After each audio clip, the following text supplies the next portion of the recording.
साथियों, आप सभी का इस प्लेटफॉर्म पर स्वागत है।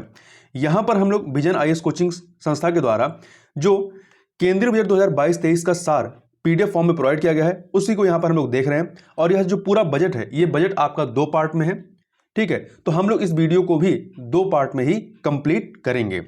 और आगे बढ़ने से पहले कुछ चीज़ों को जरूर याद रखिएगा कि 1 फरवरी 2022 को वित्त मंत्री निर्मला सीतारमण जी के द्वारा बजट पेश किया गया और यह उनके द्वारा प्रस्तुत चौथा बजट रहा है।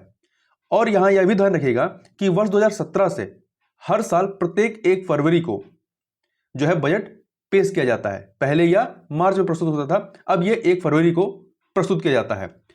और यहां यह भी ध्यान रखिएगा कि इस बार का जो बजट रहा है उसका आंकड़ा कितना है, 39.45 लाख करोड़ रहा है, जो कि पिछले या चालू वित्त वर्ष की तुलना में 4.6% अधिक था। और यह भी ध्यान रखिएगा कि यह दूसरा पेपरलेस बजट था। 2021 में पहली बार पेपरलेस जारी किया गया था, इस बार दूसरी बार प्रस्तुत किया गया है। अब आगे बढ़ते हैं। तो सबसे पहले जो केंद्रीय बजट है या जो बजट होता है, इसके बारे में कुछ चीजें देख लें। तो भारतीय संविधान के अनुच्छेद 112 के अनुसार केंद्रीय बजट मूल रूप से सरकार की अनुमानित प्राप्तियों और व्यय का विवरण होता है और इसे सरकार के वार्षिक वित्तीय विवरण के रूप में जाना जाता है। तो यहां आपको याद रखने की बात है कि कहीं पर भी संविधान में बजट शब्द का उल्लेख नहीं किया गया, बल्कि वार्षिक वित्तीय विवरण कहा गया है, बजट नहीं कहा गया है। वित्त मंत्रालय के तहत आने वाला आर्थिक मामलों का विभाग बजट तैयार करने के लिए जिम्मेदार नोडल निकाय है। इसके तहत केंद्रीय बजट को राजस्व बजट और पूंजीगत बजट में वर्गीकृत किया जाता है। वित्त वर्ष 2022-23 का बजट आर्थिक समृद्धि को गति प्रदान करने से संबंधित है। यह अगले 25 वर्षों के अमृतकाल के दौरान भारतीय अर्थव्यवस्था को गति देने हेतु एक आधार तथा एक खाका तैयार करने का प्रयास करता है, ब्लूप्रिंट तैयार करने का प्रयास करता है। अमृतकाल क्या है? तो अमृतकाल इंडिया @75 से लेकर के इंडिया @100 के बीच की 25 वर्षों की अवधि को इंगित करता है। तो ध्यान रखिएगा अमृतकाल किसे कहा गया है। बजट का जो विजन है वो अगले 25 वर्षों में वेस्ट अर्थात माइक्रो आर्थिक स्तर पर समग्र कल्याण पर बल देते हुए समष्टि अर्थात माइक्रो आर्थिक समृद्धि में मदद करना है। अब ये जो अमृतकाल है, इसके 3 मेन लक्ष्य हैं। पहला, आर्थिक समृद्धि और समग्र कल्याण पर ध्यान केंद्रित करना। दूसरा, प्रौद्योगिकी सक्षम विकास, ऊर्जा संक्रमण और जलवायु कार्रवाई को बढ़ावा देना। तीसरा, निजी निवेश को जुटाने का समर्थन करते हुए सार्वजनिक पूंजीगत निवेश के साथ निजी निवेश के एक लाभप्रद चक्र का सृजन करना है। अभी जो बजट है ये 2 भाग में है। बजट का भाग ए जो है ये बजट का माइक्रो इकोनॉमिक या समष्टि या व्यापक आर्थिक हिस्सा है। इसमें विभिन्न योजनाओं की घोषणा की जाती है और कई क्षेत्रों को निधि का आवंटन किया जाता है। इस हिस्से में सरकार की प्राथमिकताओं की भी घोषणा की जाती है। बजट का भाग बी जो है यह वित्त विधेयक से संबंधित है। इसमें आयकर संशोधन और अप्रत्यक्ष कर जैसे कराधान प्रस्ताव शामिल होते हैं। अब बजट प्रक्रिया को थोड़ा समझ लेते हैं कि देखिए होता क्या है। ये पहले चरण में क्या होता है, केंद्रीय बजट प्रस्तुत किया जाता है, फिर लोकसभा और राज्यसभा दोनों में केंद्रीय बजट पर सामान्य चर्चा होती है, फिर सदन कुछ सप्ताहों के लिए स्थगित होता है और स्थायी समितियां अलग अलग मंत्रालयों की अनुदान मांगों की जांच करती हैं। फिर लोकसभा में कुछ मंत्रालयों की अनुदान मांगों पर विस्तृत चर्चा और मतदान होता है और शेष मंत्रालयों की अनुदान मांगों पर एक साथ मतदान किया जाता है। फिर इसको विनियोग और वित्त विधेयक जो होता है इसे पारित कर दिया जाता है। अब भाग ए की हम लोग इस वीडियो में चर्चा करेंगे। वित्त वर्ष 2022-23 के लिए बजट प्रस्ताव 4 स्तंभों पर आधारित है। कौन कौन से? पहला है पीएम गति शक्ति, दूसरा समावेशी विकास, तीसरा उत्पादन में सुधार एवं निवेश, सनराइज क्षेत्र को अवसर, ऊर्जा संक्रमण और जलवायु कार्रवाई के बारे में, चौथा है निवेश के लिए वित्तीय प्रोत्साहन। अब सबसे पहले बात करते हैं पीएम गति शक्ति के बारे में। तो देखिए, पीएम गति शक्ति वस्तुतः आर्थिक समृद्धि एवं सतत विकास के लिए एक परिवर्तनकारी दृष्टिकोण है। इस दृष्टिकोण को बढ़ावा देने वाले 7 कारक या क्षेत्र हैं। कौन से? सड़क, रेलवे, हवाई अड्डा, बंदरगाहों, सार्वजनिक परिवहन, जल मार्ग और 7वां है लॉजिस्टिक अवसंरचना। नेशनल इंफ्रास्ट्रक्चर पाइपलाइन में इन 7 क्षेत्रों से संबंधित परियोजनाओं को पीएम गति शक्ति ढांचे के साथ जोड़ा जाएगा। पीएम गति शक्ति राष्ट्रीय मास्टर प्लान की बात करें तो यह विश्व स्तरीय आधुनिक बुनियादी ढांचे और लॉजिस्टिक समन्वय पर लक्षित एक राष्ट्रीय मास्टर प्लान है। इसमें गतिशक्ति मास्टर प्लान के अनुरूप राज्य सरकार द्वारा विकसित बुनियादी ढांचा भी शामिल होगा। इसके साथ ही क्षमता निर्माण आयोग की बात की गई है। क्षमता निर्माण आयोग कैपेसिटी बिल्डिंग कमीशन के तकनीकी सहयोग से केंद्रीय मंत्रालयों, राज्य सरकारों और उनकी अवसंरचना से संबंधित एजेंसियों के कौशल को उन्नत किया जाएगा।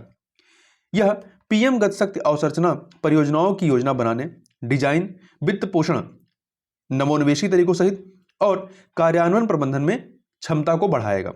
अब बात करते हैं बुनियादी ढांचे की। तो देखिए, इसमें सबसे पहले सड़क परिवहन की बात करें तो एक्सप्रेस वे के लिए मास्टर प्लान तैयार करना, वर्ष 2022-23 में राष्ट्रीय राजमार्ग नेटवर्क में 2500 किलोमीटर का विस्तार किया जाएगा। साथ ही सार्वजनिक संसाधनों के पूरक के रूप में वित्त पोषण के नवीन तरीकों के माध्यम से 20,000 करोड़ रुपए जुटाए जाएंगे। रेलवे की बात करें तो स्थानीय व्यवसायों और आपूर्ति श्रृंखलाओं की सहायता के लिए एक स्टेशन एक उत्पाद की अवधारणा प्रस्तुत की गई है। वर्ष 2022-23, यहाँ 2002 नहीं 22-23 है, वर्ष 2022-23 में 2000 किलोमीटर के रेलवे नेटवर्क को कवच के तहत लाया जाएगा। अब ये कवच क्या है? तो कवच एक स्वदेशी तकनीक है जो विश्व स्तरीय प्रौद्योगिकी और क्षमता में वृद्धि से संबंधित है। अगले 3 वर्षों के दौरान नई पीढ़ी की 400 वंदे भारत ट्रेनों का निर्माण किया जाएगा और अगले 3 वर्षों के दौरान मल्टी मॉडल लॉजिस्टिक के लिए 100 पीएम गति शक्ति कार्गो टर्मिनल का विकास किया जाएगा। पार्सल की आवाजाही के लिए निर्बाध समाधान प्रदान करने हेतु डाक और रेलवे नेटवर्क का एकीकरण किया जाएगा। रोपवे या पर्वतमाला के तहत की बात करें, रोपवे की, तो पर्वतमाला ये क्या है? तो पर्वतमाला राष्ट्रीय रोपवे विकास कार्यक्रम को सार्वजनिक निजी भागीदारी अर्थात पीपीपी मॉडल पर कार्यान्वित किया जाएगा। इसका उद्देश्य दुर्गम पहाड़ी क्षेत्रों में पारंपरिक सड़कों के पारिस्थितिकी रूप से सतत विकल्प के रूप में रोपवे परिवहन को अपनाना है। आगे देखते हैं सार्वजनिक लोक शहरी परिवहन के बारे में बात करें तो देखिए, सार्वजनिक लोक शहरी परिवहन या मास अर्बन ट्रांसपोर्ट और रेलवे स्टेशनों के बीच मल्टी मॉडल कनेक्टिविटी की सुविधा प्राथमिकता के आधार पर प्रदान की जाएगी। नागरिक संरचनाओं सहित मेट्रो प्रणालियों की डिजाइन में सुधार किया जाएगा। साथ ही उन्हें भारतीय अवस्थाओं एवं जरूरतों के अनुरूप मानकीकृत किया जाएगा। मल्टी मॉडल लॉजिस्टिक पार्क की बात करें तो वित्त वर्ष 2022-23 में पीपीपी मॉडल के माध्यम से 4 स्थानों पर, ध्यान रखिए, 4 स्थानों पर मल्टी मॉडल लॉजिस्टिक पार्कों के कार्यान्वयन के लिए समझौते किए जाएंगे। वहीं समावेशी विकास की बात करें तो इसमें कई क्षेत्र हैं और देखते हैं उनके लिए क्या प्रस्ताव है। जैसे सबसे पहले कृषि के बारे में बात करें तो यहाँ पर थोड़ा सा ये जो डायग्राम दिखाया गया है, इसमें आप देखें कृषि क्षेत्र में जो लचीली वृद्धि है परसेंटेज में 2016-17 में 6.8 थी, फिर 17-18 में 6.6 घटती रही और फिर 2018-19 में घट करके 2.6 पे पहुंच गई अपने मिनिमम पे, और 2019-20 में फिर बढ़ती 4.3 होती है, 2020-21 में फिर घटती 3.6 और 2021-22 में फिर बढ़ करके 3.9 हो गई। तो ये किसी वन डायरेक्शन में नहीं है, पहले घटी फिर बढ़ी फिर घटी फिर बढ़ी, इस तरीके से ये चल रही है। अब इसके लिए जो प्रस्ताव दिए गए हैं तो खरीद में बढ़ोतरी के संबंध में गेहूं और धान की खरीद के लिए 1.63 करोड़ किसानों को 2.37 लाख करोड़ रुपए का प्रत्यक्ष भुगतान किया जाएगा। दूसरा, देश भर में रसायन मुक्त प्राकृतिक कृषि को बढ़ावा देना। शुरुआत में गंगा नदी के साथ साथ 5 किलोमीटर चौड़े कॉरिडोर पर किसानों की भूमि पर ध्यान दिया जाएगा। इसके अतिरिक्त नाबार्ड जो है कृषि और ग्रामीण उद्यम के लिए स्टार्टअप्स को वित्त पोषित करने हेतु मिश्रित पूंजी युक्त निधि को सुलभ बनाएगा। अब मिश्रित पूंजी में क्या होगा? मिश्रित पूंजी में विभिन्न संगठन अपने उद्देश्यों के अनुसार वित्त पोषण करते हैं। फसलों के मूल्यांकन, भूमि रिकॉर्ड के डिजिटलीकरण, कीटनाशकों और अन्य रसायनों को छिड़काव के लिए किसान ड्रोन्स का इस्तेमाल होगा। मोटे अनाज के बारे में बात करें तो वर्ष 2023 को इंटरनेशनल मिलेट्स ईयर के रूप में घोषित किया गया है। फसल कटाई के बाद इसके मूल्य व वृद्धि घरेलू उपभोग को बढ़ाने और मोटे अनाज के उत्पादों की राष्ट्रीय एवं अंतर्राष्ट्रीय स्तर पर ब्रांडिंग के लिए सहयोग प्रदान किया जाएगा। तिलहन की बात करें तो तिलहन के आयात पर देश की निर्भरता को कम करने और इसके घरेलू उत्पादन को बढ़ाने के लिए एक तर्कसंगत एवं विस्तृत योजना का क्रियान्वयन किया जाएगा। विस्तृत सेवाओं की बात करें तो पीपीपी मॉडल में एक योजना की शुरुआत की जाएगी। इसका उद्देश्य किसानों को डिजिटल और उच्च तकनीकी सेवाएं प्रदान करना होगा। इसमें सार्वजनिक क्षेत्र के अनुसंधान संस्थानों को शामिल किया जाएगा। साथ ही इसमें निजी कृषि प्रौद्योगिकी अभिकर्ता और कृषि मूल्य श्रृंखला के हितधारकों को भी सम्मिलित किया जाएगा। अब आगे बात करते हैं नदी जोड़ो परियोजना के बारे में। तो देखिए, इसमें जो मेन फोकस जिस पे है वो है केन बेतवा परियोजना पर। यह 14,000 करोड़ रुपए के बजट वाली परियोजना है। यह योजना 9.08 लाख हेक्टेयर कृषि भूमि को सिंचाई लाभ प्रदान करेगी। अन्य नदी जोड़ो परियोजनाओं के बारे में बात की गई कितनी? 5 अन्य की भी बात की गई। कौन कौन सी? Par Tapi Narmada link, Daman Ganga Pinjal link, Godavari Krishna link, Krishna Pennar link और पेन्नार कावेरी लिंक। आगे बात करते हैं सूक्ष्म लघु और मध्यम उद्यम के बारे में, एमएसएमई के बारे में। तो देखिए, उद्यम ई श्रम, राष्ट्रीय करियर सेवा अर्थात एनसीएस और असीम पोर्टल को आपस में जोड़कर इनकी व्यापकता को बढ़ाया जाएगा। ये अब गवर्नमेंट टू कंज्यूमर और इसके अतिरिक्त बिजनेस टू कंज्यूमर और बिजनेस टू बिजनेस सेवाएं प्रदान करने वाले पोर्टल के रूप में कार्य करेंगे। ये लाइव व ऑर्गेनिक डेटाबेस से युक्त होंगे। इसके अतिरिक्त आपातकालीन क्रेडिट लाइन गारंटी योजना का भी प्रावधान है। 130 लाख एमएसएमई को यह आपातकालीन क्रेडिट लाइन गारंटी योजना, इसे शॉर्ट में ECLGS कहते हैं, के तहत अतिरिक्त ऋण प्रदान किया गया है। इस योजना को मार्च 2023 तक बढ़ा दिया गया है। यह जो आपातकालीन क्रेडिट लाइन गारंटी योजना है, इसके तहत गारंटी कवर में 50,000 करोड़ रुपए बढ़ा करके कुल कवर को 5 लाख करोड़ रुपए तक कर दिया गया है। साथ ही अपेक्षित धन लगाकर सूक्ष्म और लघु उद्यमों हेतु क्रेडिट गारंटी ट्रस्ट CGTMSE योजना को पुनर्जीवित किया जाएगा। इससे सूक्ष्म और लघु उद्यमों को 2 लाख करोड़ रुपए का अतिरिक्त ऋण मिल सकेगा और रोजगार के अवसर भी बढ़ेंगे। 5 वर्षों में 6,000 करोड़ रुपए के परिव्यय के साथ raising and accelerating MSME performance कार्यक्रम, जिसे शॉर्ट में रैंप कार्यक्रम कहते हैं, आरंभ करने की घोषणा की गई है।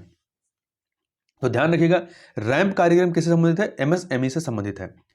आगे चलते हैं, कौशल विकास के बारे में बात करें तो इसके लिए क्या प्रस्ताव है? तो इसके लिए प्रस्ताव है digital ecosystem for skilling and livelihood, ये शॉर्ट में देश नाम दिया गया है, लाइवलीहुड स्टैक ई पोर्टल या शॉर्ट में से देश स्टैक ई पोर्टल कहा गया है, शुरू किया जाएगा। इस पोर्टल का उद्देश्य नागरिकों को इस प्रकार सशक्त बनाना है कि वे ऑनलाइन प्रशिक्षण के माध्यम से अपना कौशल विकास कर सकें।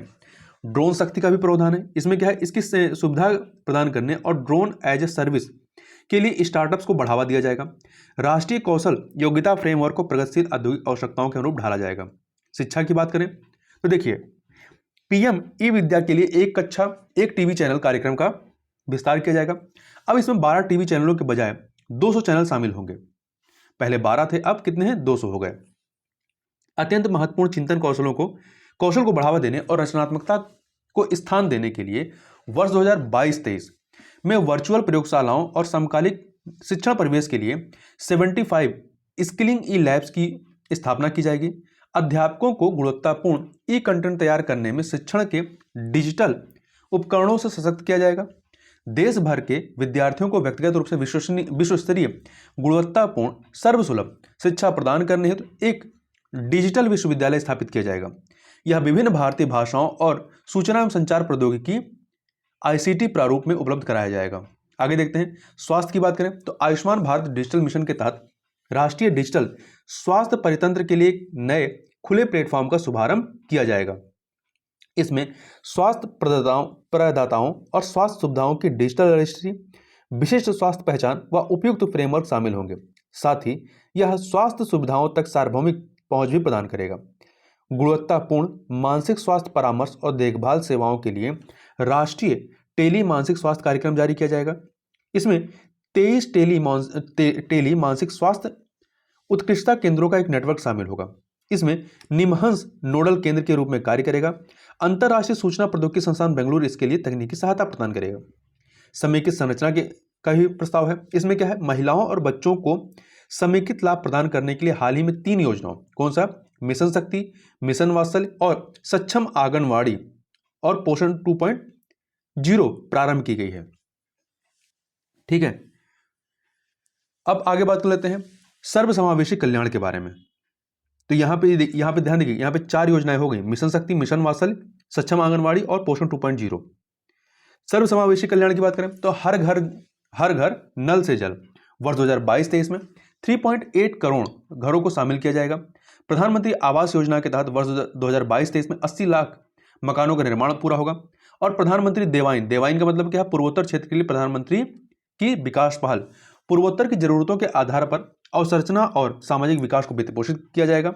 आकांक्षी ब्लॉक कार्यक्रम, इसके तहत आकांक्षी शहरों के पिछड़े प्रखंडों का विकास किया जाएगा। जीवंत ग्राम कार्यक्रम, इसको याद रखिएगा, महत्वपूर्ण है। जीवंत ग्राम कार्यक्रम यह देश की उत्तरी सीमा पर विकास के लाभ प्राप्त करने से वंचित रह गए गांवों के विकास को लक्षित करता है। डाक कार्यालयों द्वारा डिजिटल बैंकिंग, 100% डाक कार्यालय मुख्य बैंकिंग प्रणाली में शामिल होंगे। डिजिटल भुगतान, अनुसूचित वाणिज्यिक बैंक 75 जिलों में 75 डिजिटल बैंकिंग इकाइयां स्थापित करेंगे। आगे चलते हैं हम लोग। उत्पादन में सुधार एवं निवेश, सनराइज क्षेत्र को अवसर, ऊर्जा संक्रमण और जलवायु कार्रवाई। उत्पादन में सुधार एवं निवेश अर्थात शॉर्ट में इंग्लिश में कहें तो प्रोडक्टिविटी इनहेंसमेंट एंड इन्वेस्टमेंट के संबंध में यहां पर देखें तो देखिए, व्यवसाय करने की सुगमता 2.0 और जीवन की सुगमता अर्थात ईज ऑफ डूइंग बिजनेस 2.0 और एंड ईज ऑफ लिविंग के बारे में। तो इसमें क्या होगा, अगले चरण में व्यवसाय करने की सुगमता अर्थात ईज ऑफ डूइंग बिजनेस 2.0 और जीवन की सुगमता को विश्वास आधारित अभिशासन के विचार के आधार पर शुरू किया जाएगा। इसमें आईटी विकल्पों के माध्यम से केंद्रीय और राज्य स्तरीय प्रणालियों के एकीकरण, सभी नागरिक केंद्रित सेवाओं के लिए एकल बिंदु पहुंच तथा मानकीकरण पर ध्यान केंद्रित किया जाएगा। इसमें अनुपालन से जुड़े अतिव्यापन अर्थात ओवरलैपिंग वाले मापदंडों या मानदंडों को समाप्त कर दिया जाएगा। 25,000 से अधिक अनुपालनों को कम कर दिया गया है और 1,486 संघीय कानूनों को निरस्त कर दिया गया है। हरित मंजूरी की बात करें, ग्रीन क्लियरेंस, तो देखिए, आवेदकों को जानकारी प्रदान करने तथा सभी प्रकार की हरित मंजूरी के लिए परिवेश पोर्टल के दायरे का विस्तार किया जाएगा। नागरिकों की विदेश यात्रा को और सुविधाजनक बनाने के लिए 2022-23 में एम्बेडेड चिप और भावी तकनीक वाले ई पासपोर्ट शुरू किए जाएंगे। शहरी नियोजन की बात करें, अर्बन प्लानिंग की, तो इसमें क्या होगा, भवन निर्माण संबंधी उपनियमों का आधुनिकीकरण किया जाएगा। साथ ही नगर नियोजन योजनाओं और पारगमन उन्मुख विकास ट्रांजिट ओरिएंटेड डेवलपमेंट को लागू किया जाएगा। शहरी क्षेत्र की नीतियों, क्षमता निर्माण, नियोजन, कार्यान्वयन और अभिशासन से जुड़े मुद्दों पर सिफारिश करने, सुझाव देने के लिए प्रतिष्ठित शहरी योजनाकारों, शहरी अर्थशास्त्रियों तथा संसाधनों की एक उच्च स्तरीय समिति का गठन किया जाएगा। शहरी क्षमता निर्माण के लिए राज्यों को सहायता प्रदान की जाएगी तथा इसके अतिरिक्त शहरी क्षेत्रों में चार्जिंग स्टेशन स्थापित करने के विकल्प के रूप में बैटरी स्वैपिंग अदला बदली की नीति को लागू किया जाएगा। ये बैटरी स्वैपिंग जैसे कि आपका पेट्रोल टंकी होती है, जहां आपका पेट्रोल खत्म होता है आप जाकर पेट्रोल भराते हैं, तो वैसे ही यहाँ पे बैटरी स्वैपिंग होगी। इसी प्रकार के स्टेशन बनाए जाएंगे जहां पे आपकी जब बैटरी डिस्चार्ज होगी वहां से आप नई बैटरी ले सकते हैं। भू अभिलेख प्रबंधन, लैंड रिकॉर्ड मैनेजमेंट, भू अभिलेखों के सूचना प्रौद्योगिकी आधारित प्रबंधन के लिए राज्यों को विशिष्ट भूखंड पहचान संख्या ULPIN प्रणाली अपनाने हेतु प्रोत्साहित किया जाएगा। इसके अतिरिक्त एक समान पंजीकरण प्रक्रिया के विकल्प के रूप में एक राष्ट्र एक पंजीकरण सॉफ्टवेयर के साथ साथ राष्ट्रीय सामान्य दस्तावेज पंजीकरण प्रणाली NGDRS के अंगीकरण को बढ़ावा दिया जाएगा। कंपनियों की समापन प्रक्रिया को तीव्र करने हेतु centre for processing accelerated corporate exit CPACE की स्थापना की जाएगी। अब सरकारी खरीद की बात करें, गवर्नमेंट प्रोक्योरमेंट की, तो end to end online e bill प्रणाली शुरू की जाएगी। इसका उपयोग सभी केंद्रीय मंत्रालयों द्वारा सरकारी खरीद के लिए किया जाएगा। आपूर्तिकर्ता और निर्माण ठेकेदारों के लिए अप्रत्यक्ष लागत को कम करने हेतु सरकारी खरीद में बैंक गारंटी के विकल्प के रूप में जमानती बॉन्ड के उपयोग को स्वीकार किया जाएगा। एनिमेशन, विजुअल इफेक्ट्स, गेमिंग और कॉमिक क्षेत्र की योजना या क्षेत्र की क्षमता का निर्माण करने के लिए एक टास्क फोर्स की स्थापना की जाएगी। दूरसंचार क्षेत्र की बात करें, टेलीकॉम सेक्टर की, तो निजी दूरसंचार सेवा प्रदाताओं द्वारा वर्ष 2022-23 की अवधि के भीतर 5G मोबाइल सेवाओं के संचालन को सुगम बनाने के लिए वर्ष 2022 में आवश्यक स्पेक्ट्रम नीलामी आयोजित की जाएगी। 5G के लिए एक मजबूत तंत्र स्थापित करने हेतु डिजाइन आधारित विनिर्माण के लिए एक योजना शुरू की जाएगी। यह योजना उत्पादन से संबद्ध प्रोत्साहन अर्थात PLI योजना का भाग होगी। ग्रामीण और दूरसंचार के क्षेत्रों में सस्ते ब्रॉडबैंड और मोबाइल सेवा प्रसार को सक्षम किया जाएगा। इसके लिए बजट में सार्वभौमिक सेवा दायित्व निधि के तहत वार्षिक संग्रह की 5% राशि आवंटित की जाएगी।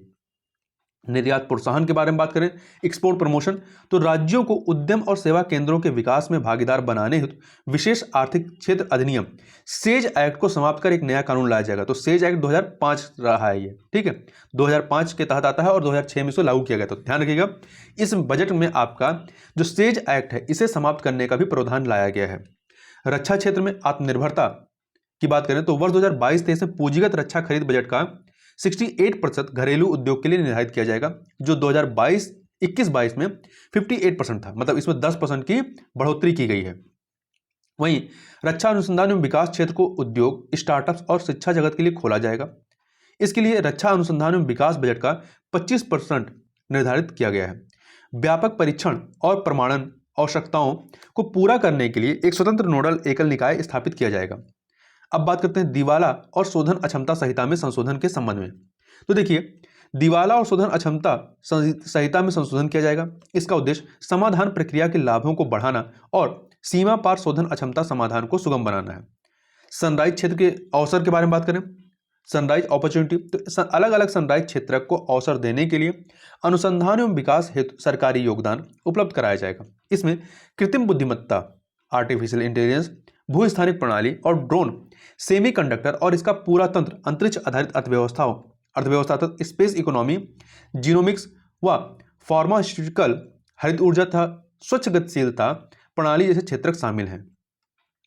ऊर्जा संक्रमण और जलवायु कार्रवाई की बात करें तो energy transition and climate action, उच्च दक्षता वाले सौर मॉड्यूल के विनिर्माण के लिए उत्पादन से संबद्ध प्रोत्साहन PLI योजना के अंतर्गत 19,500 करोड़ रुपए का अतिरिक्त आवंटन किया जाएगा।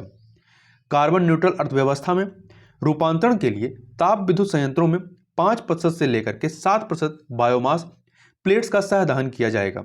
इससे 38 million metric ton carbon dioxide की वार्षिक बचत होगी। इससे किसानों को अतिरिक्त आय और स्थानीय लोगों को रोजगार के अवसर प्राप्त होंगे। साथ ही कृषि क्षेत्र में पराली दहन को भी रोकने में मदद मिलेगी।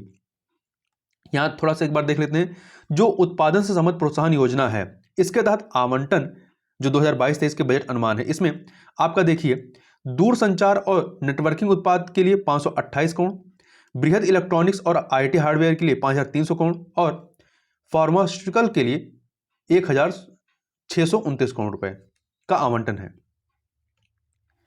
अब बात कर लेते हैं, देखिए यहां पर ये जो आपका कार्बन न्यूट्रल अर्थव्यवस्था में रूपांतरण की बात की जा रही है, इससे 38 million metric ton carbon dioxide की वार्षिक बचत होगी और इससे किसानों को अतिरिक्त आय और स्थानीय लोगों को रोजगार के अवसर प्राप्त होंगे। साथ ही कृषि क्षेत्रों में पराली दहन को भी रोकने में मदद मिलेगी। उद्योगों के लिए कोयला गैसीकरण और कोयले को रसायनों में बदलने के लिए 4 पायलट परियोजनाएं स्थापित की जाएंगी तथा चक्रीय अर्थव्यवस्था के बारे में देखें तो सर्कुलर इकोनॉमी को बढ़ावा देने के लिए विनिमो, विस्तारित उत्पादक उत्तरदायित्व ढांचे सहित सक्रिय सार्वजनिक नीतियों को लागू किया जाएगा तथा अनुसूचित जाति और अनुसूचित जनजाति के उन किसानों को वित्तीय सहायता प्रदान की जाएगी जो कृषि वानिकी को अपनाना चाहते हैं। निवेश के लिए प्रोत्साहन की बात करें, फाइनेंसिंग ऑफ इन्वेस्टमेंट, तो देखिए सार्वजनिक पूंजीगत निवेश, पब्लिक कैपिटल इन्वेस्टमेंट में तो वर्ष 2022-23 में पूंजीगत व्यय का दायरा 35.4% बढ़ा करके 7.5 लाख करोड़ रुपए हो जाएगा। यह चालू वित्त वर्ष में 5.54 लाख करोड़ रुपए था, तो 35.4% बढ़ाया गया और इस 7.5 हो गया। वर्ष 2022-23 में यह सकल घरेलू उत्पाद अर्थात GDP का 2.9% होगा।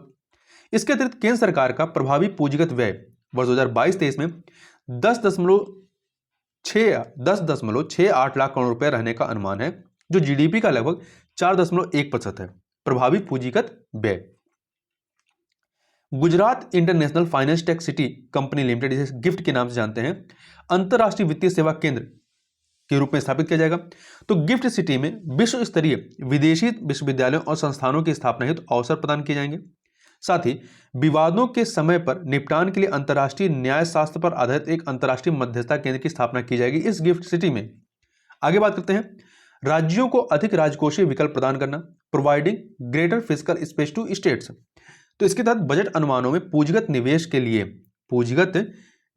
के लिए राज्यों को राजकोषीय सहायता योजना हेतु परिव्यय 10,000 करोड़ रुपए था। इसे वर्तमान वर्ष के लिए संशोधित अनुमानों में 15,000 करोड़ रुपए कर दिया गया है।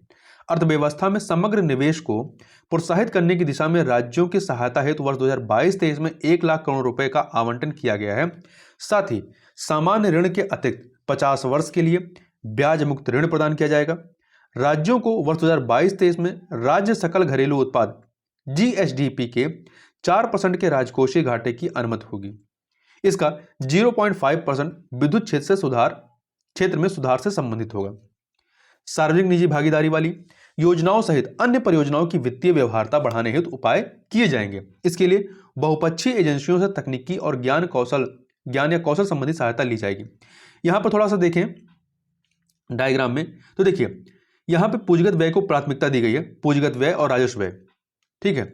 तो यदि आप पूंजीगत व्यय को देखें यहाँ पे तो 2014-15 से ये पहले बढ़ता है फिर घट रहा है, और इस प्रकार से ये किसी एक डायरेक्शन में नहीं है, ठीक है। और वहीं पे आप पूंजीगत व्यय को भी देखें, ये तो हमने पूंजीगत व्यय को देखा, राजस्व व्यय को देखें तो ये भी क्या है, ये पहले ज़्यादा था फिर कम हुआ, फिर ज़्यादा फिर कम, और फिर ये घट गया। इस प्रकार से ये बढ़ रहा है। आगे चलते हैं, आगे बात करते हैं निवेश के लिए वित्तीय प्रोत्साहन हेतु उठाए गए अन्य कदमों की। तो इसमें पहला है उद्यम पूंजी और निजी इक्विटी ने पिछले वर्ष 5.5 लाख करोड़ रुपए से अधिक का निवेश किया था। इसके चलते स्टार्टअप्स के विकास के लिए एक उचित माहौल का निर्माण हो पाया है। इस निवेश को बढ़ाने के लिए और उपाय किए जा रहे हैं। वहीं हरित बुनियादी ढांचे के लिए संसाधनों को जुटाने हेतु सॉवरेन ग्रीन बॉन्ड जारी किए जाएंगे। डेटा केंद्रों और ऊर्जा भंडारण प्रणालियों को आधारभूत अवसंरचना का दर्जा प्रदान किया जाएगा तथा सनराइज क्षेत्रों को जैसे कि डीप टेक, डिजिटल अर्थव्यवस्था, औषधीय और कृषि प्रौद्योगिकी आदि के लिए मिश्रित वित्त पोषण अर्थात ब्लेंडेड फंड को प्रोत्साहित किया जाएगा। यहां ध्यान रखिएगा कि डेटा केंद्रों और ऊर्जा भंडारण प्रणालियों को आधारभूत अवसंरचना का दर्जा प्रदान किया जाएगा। यह महत्वपूर्ण फैक्ट है। वर्ष 2022-23 से भारतीय रिजर्व बैंक द्वारा ब्लॉकचेन और अन्य तकनीकों के प्रयोग से या प्रयोग के माध्यम से डिजिटल रुपए की शुरुआत की जाएगी। राजकोषीय प्रबंधन की बात करें, फिस्कल मैनेजमेंट की, तो देखिए वर्ष 2021-22 के बजट अनुमान में प्रस्तावित 34.83 लाख करोड़ रुपए के कुल व्यय के मुकाबले संशोधित आकलन 37.7 लाख करोड़ रुपए रहा है। और वहीं वर्ष 2021-22 में संशोधित राजकोषीय घाटा, जो राजकोषीय घाटा रहा है वो सकल घरेलू उत्पाद जीडीपी के 6.9% होने का अनुमान है। हालांकि बजट अनुमान में यह घाटा 6.8% तक होने की संभावना व्यक्त की गई थी। वर्ष 2022-23 में राजकोषीय घाटा जो है आपका वो जीडीपी का 6.4% होने का अनुमान है। मतलब पिछली बार 6.8 की गई थी, इस बार 6.4 है। यहां आप डायग्राम में देख भी सकते हैं।